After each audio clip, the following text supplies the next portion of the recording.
Bismillahirrahmanirrahim. Assalamualaikum warahmatullahi wabarakatuh. Salam sejahtera buat semuanya.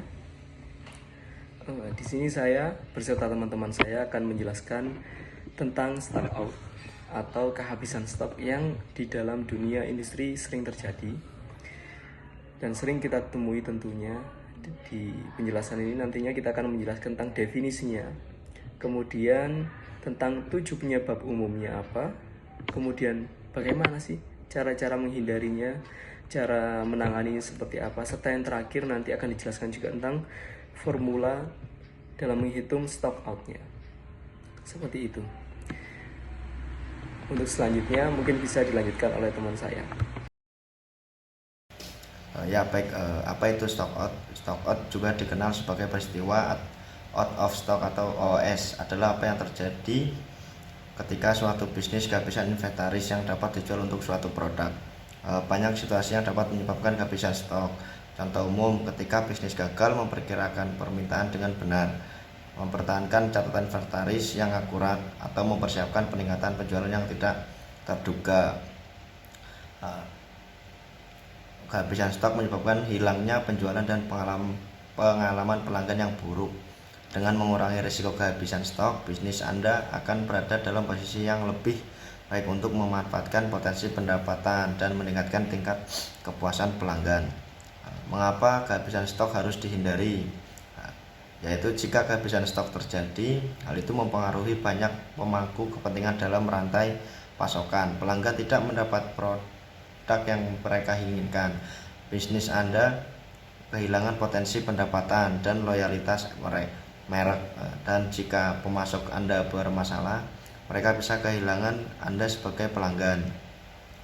Konsekuensi negatif dari kehabisan stok yaitu 1. Kehilangan pendapatan penjualan dan berkurangnya keuntungan.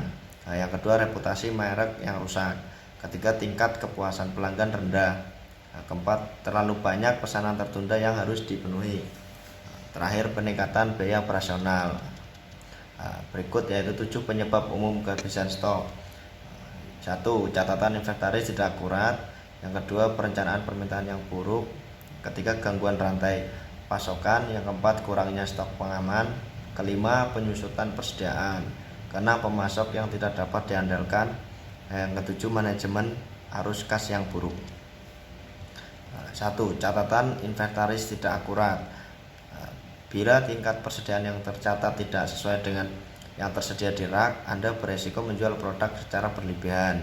Hal ini dapat mengakibatkan barang habis sebelum sempat diisi ulang. Hal ini dapat terjadi ketika perusahaan menggunakan sistem berbasis spreadsheet atau kertas, bukannya perangkat lunak manajemen inventaris berkelanjutan. Yang kedua, perencanaan permintaan yang buruk. Perakiraan permintaan yang tidak akurat atau ketiadaan perkiraan permintaan menyebabkan kelebihan stok atau kekurangan stok inventaris. Persediaan yang berlebih merupakan masalah tersendiri.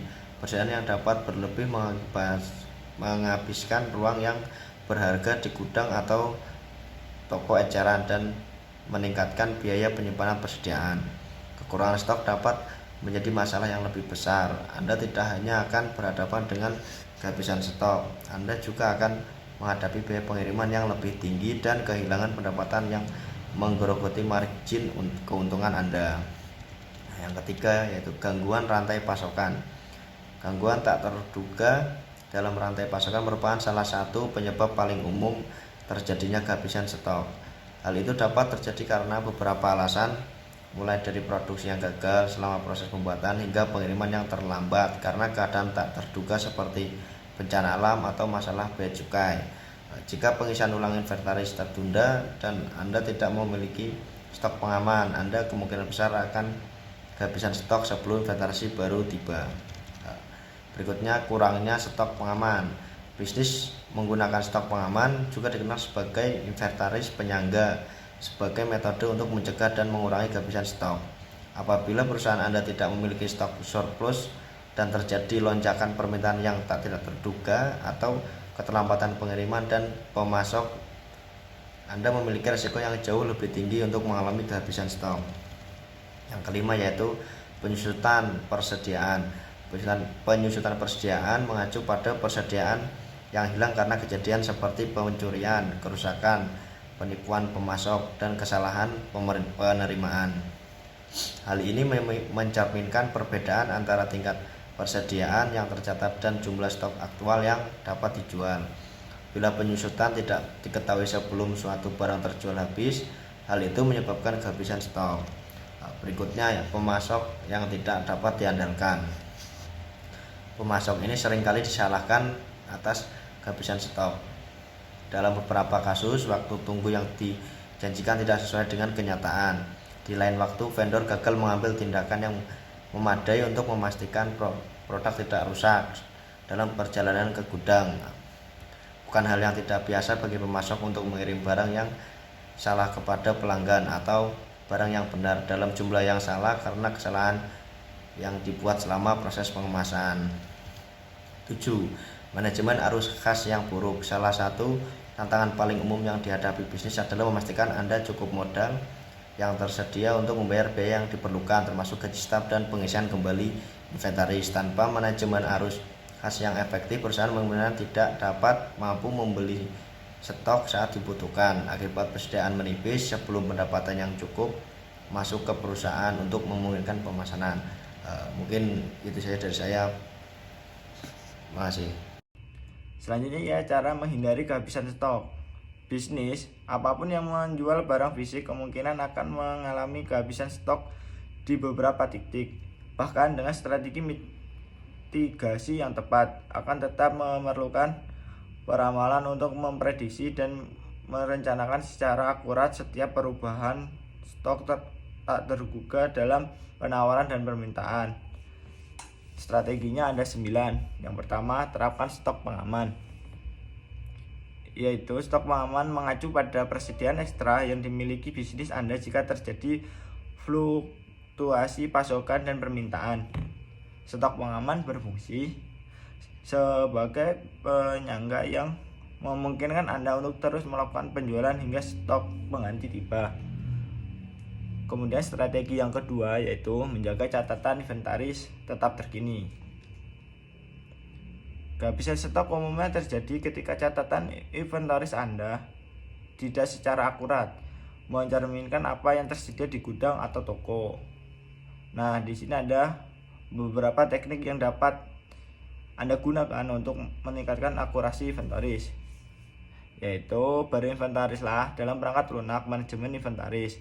Sistem manajemen inventaris berbasis cloud memungkinkan Anda melacak tingkat stok secara real time dan pembaruan terjadi. Sinkronkan data inventaris Anda dengan toko Anda, menghubungkan data inventaris Anda dengan toko e-commerce, dan mencegah penjualan berlebih dengan memastikan produk ditampilkan sebagai stok habis segera setelah Anda kehabisan inventaris yang dapat dijual.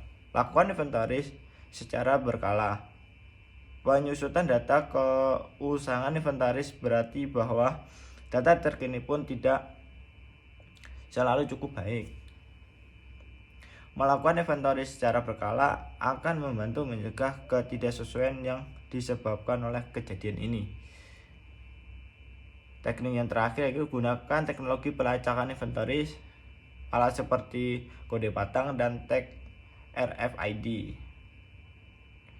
Kemudian dari tadi kita lanjutkan yang ketiga, memantau waktu tunggu pemasok.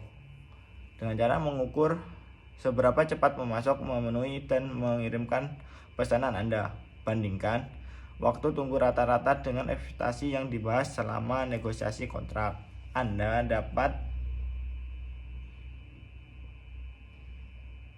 apakah mereka sering gagal mengirimkan tepat waktu dan secara penuh OTIF. Bagaimana waktu vendor dibandingkan dengan vendor lainnya.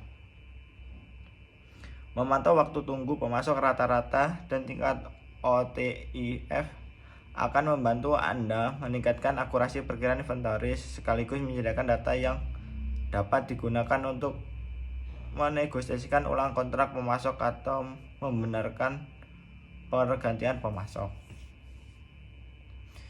Cara keempat yaitu ramalkan permintaan secara teratur.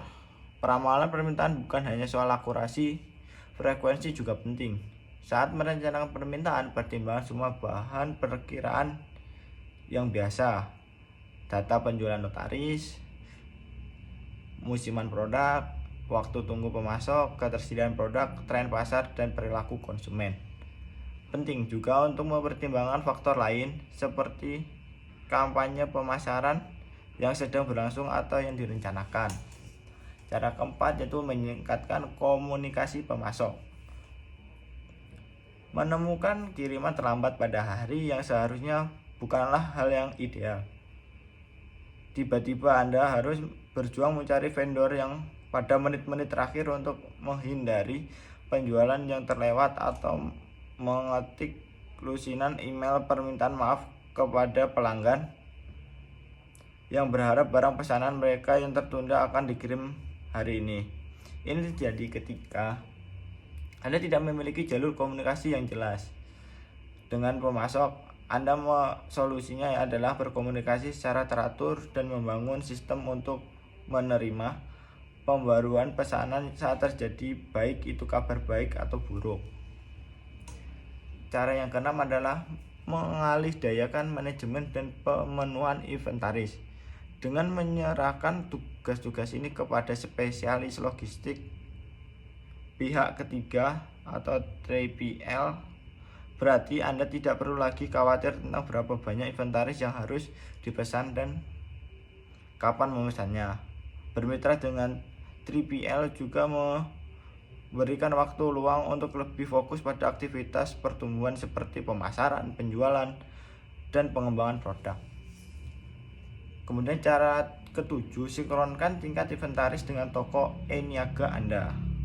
Menghubungkan catatan inventaris Anda dengan toko e-niaga membantu memastikan iklan yang tercantum di situs web Anda menyelesaikan pelanggan. Produk akan menampilkan sebagai stok habis saat inventaris tidak lagi tersedia, mencegah pelanggan melakukan pemesanan yang tidak dapat Anda penuhi. Kemudian cara ke-8, tingkatkan kapasitas penyimpanan inventaris Anda. Jika Anda tidak memiliki cukup ruang untuk menyimpan volume inventaris yang diperlukan untuk memenuhi permintaan, mungkin sudah waktunya untuk meningkatkan kapasitas penyimpanan Anda. Mengoptimalkan secara vertikal, yaitu menambah tinggi rak untuk menampung lebih banyak inventaris, adalah salah satu solusi yang mudah diterapkan.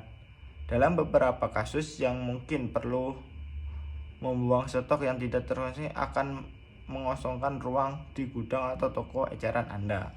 Dan yang terakhir yang 9, terapkan stok pengaman. Manajemen arus kas memerlukan perancangan taktis dan dua akurat. Bila Anda memiliki kendali yang baik atas modal kerja, Anda akan berada dalam posisi yang lebih baik untuk menghindari kehabisan stok.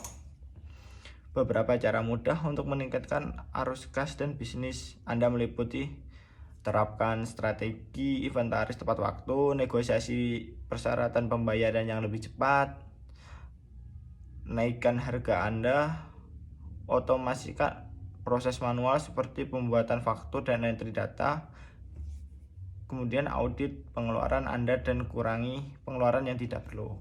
Mungkin cukup dari saya. Silakan selanjutnya. Cara menangani kehabisan stok. Cara Anda menangani kehabisan stok menentukan dampaknya terhadap bisnis Anda. Pengendalian kerusakan akibat kehabisan stok berarti memprioritaskan komunikasi pelanggan, menganalisis kejadian yang menyebabkan kehabisan stok, dan menerapkan strategi mitigasi risiko untuk mencegahnya terjadi lagi. Prioritaskan loyalitas pelanggan. Kehabisan stok dapat menimbulkan konsekuensi jangka panjang yang merugikan. Selain dari masalah yang terjadi, jika tidak ditangani dengan benar, Anda berisiko kehilangan pelanggan selamanya dan mendapatkan seumur hidup mereka. Praktik terbaik ini dapat membantu mengurangi risiko Anda, memberikan komunikasi yang jelas dan tepat waktu, yang menjelaskan mengapa suatu barang kehabisan stok dan kapan mereka dapat mengharapkan stok baru tersedia. Menawarkan pilihan produk alternatif yang mungkin ingin dipesan pelanggan. Kirim pembaruan stok kembali ke pelanggan saat barang yang stoknya habis telah diisi ulang. Prioritaskan pemenuhan pemesanan Anda tertunda dibandingkan pemenuhan pesanan rutin. Mengidentifikasi dan mengurangi penyebab kehabisan stok. Untuk mencegah kehabisan stok di masa mendatang, Anda perlu menentukan apa yang menyebabkan kehabisan stok terakhir. Apakah perkiraan permintaan Anda meleset? Apakah Anda lalai berinvestasi dalam stok pengaman? Apakah salah satu pemasok Anda yang harus disalahkan? Cari tahu apa yang salah dan mengapa. Lalu terapkan mitigasi risiko untuk menghentikan kehabisan stok di masa mendatang yang dipicu oleh kejadian yang sama. Cara untuk cari opsi alternatif sampai stok terisi kembali. Kecuali Anda memiliki produk khusus yang tidak ditemukan di tempat lain. Pertimbangkan untuk mencari persediaan alternatif untuk bertahan sampai stok tambahan tiba. Misalnya, jika suatu barang yang kehabisan stok biasanya memiliki waktu tunggu 3 minggu, Anda dapat pergi ke pemasok lokal dan mengambil stok sementara untuk menahan Anda hingga barang tersebut tiba. Sekalipun Anda tidak dapat memperoleh laba dengan harga pemasok lokal, hal itu tetap dapat bermanfaat untuk menghindari hilangnya penjualan dari pelanggan bernilai tinggi. Baik, selanjutnya yaitu apa itu biaya kehabisan stok. Biaya kehabisan stok merupakan kerugian bisnis Anda akibat kehabisan stok. Untuk menghitung total biaya kehabisan stok, tambahkan semua biaya yang diperlukan untuk mengelolanya bersama dengan total kerugian laba dan yang diakibatkan langsung oleh kehabisan stok. Mungkin ada biaya lain yang unik untuk bisnis Anda dan pendekatan Anda dalam mengelola kehabisan stok. Misalnya, jika solusi Anda untuk kehabisan stok adalah dengan mengisi kembali barang yang kehabisan stok dari pemasok lain dengan harga yang lebih tinggi, akan ada biaya selisih harga yang perlu dipertimbangkan. Kemudian itu ada tabel stok cost. Jenis-jenis biaya kehabisan stok meliputi biaya pengiriman percepatan, biaya penentuan pesanan tertunda, biaya penjualan yang hilang, biaya administrasi, biaya kehilangan pelanggan, dan biaya pembatalan pesanan. Baik, terima kasih atas penjelasannya yang sangat detail teman-temanku. Berikutnya saya akan melanjutkan tentang formula untuk menentukan kemungkinan stock out dalam usaha yang kita miliki. Nah, di sini seperti yang sudah terpampang di gambar bahwa stock out sama dengan average number of stock out atau rata-rata dari kehabisan setiap per bulannya itu berapa, kemudian dibagi dengan perkiraan demand-nya, perkiraan permintaannya nanti. Nah, mulai dari itu contohnya katakanlah kita setiap bulannya mengalami stock out itu 3 kali, kemudian kita juga menjual produknya itu berapa biasanya? 50. Nah, dalam contoh ini kemungkinan kehabisan stok Anda adalah sekitar 6%. Nah, maka dari itu 6% ini yang harus kita siapkan setiap bulannya. Alhamdulillahirrabbilalamin, tuntas sudah penjelasan kami tentang stock out, dari definisi hingga cara menanganinya bagaimana, hingga formulanya juga sudah kita jelaskan. Semoga teman-teman bisa mengambil pelajaran dari sini, bisa mengambil ilmu-ilmu yang sudah disampaikan. Adapun kami selaku penyusun yaitu Salim Febriawan, Laif Abdullah, Egi Hikmal Fadila Putra, dan saya sendiri Alwiana Ramadan mengucapkan terima kasih yang sebesar-besarnya. Dan saya akhiri, Assalamualaikum warahmatullahi wabarakatuh.